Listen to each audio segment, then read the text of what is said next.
Je to... Čau lidi, máme tady nové video, kde rejtujeme všechny kosmetiky a voňavky.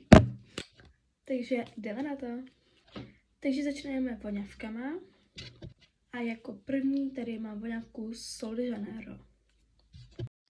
Tady ta Sol de Janeiro 68 mi vyhovuje ze všech voňávek nejvíc. Tady už si jenom čichám a prostě to je úplně must have, úplně mega doporučuju. Že tomuto produktu dávám tak 9 z 10, protože je fakt dobrý, fakt doporučuju a prostě love it. Jako další tady máme tady tu Rare Beauty tvářenku.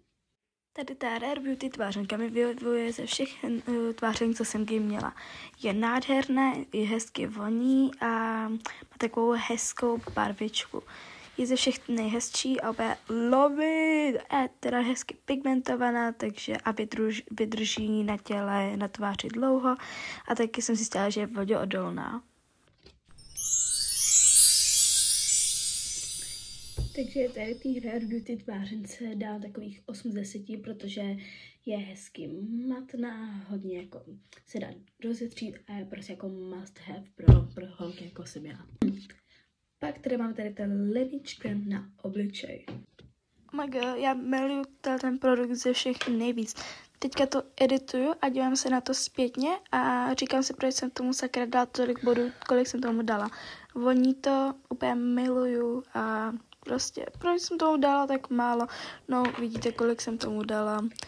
Tak, ale jinak ten produkt taky doporučuju, taky není až tak drahý a tak.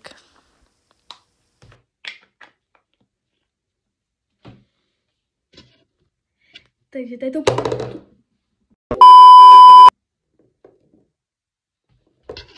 Takže tomu produktu dávám takových 7 z 10. Nevím proč, ale prostě tu 10 ani 9 ani 8 si to nezaslouží.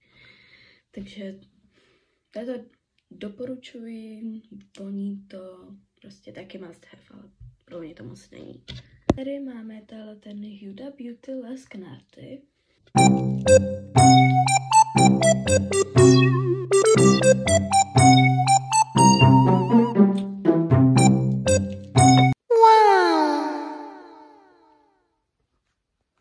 Takže máme tady hodnocení této Huda Beauty Les Knarty.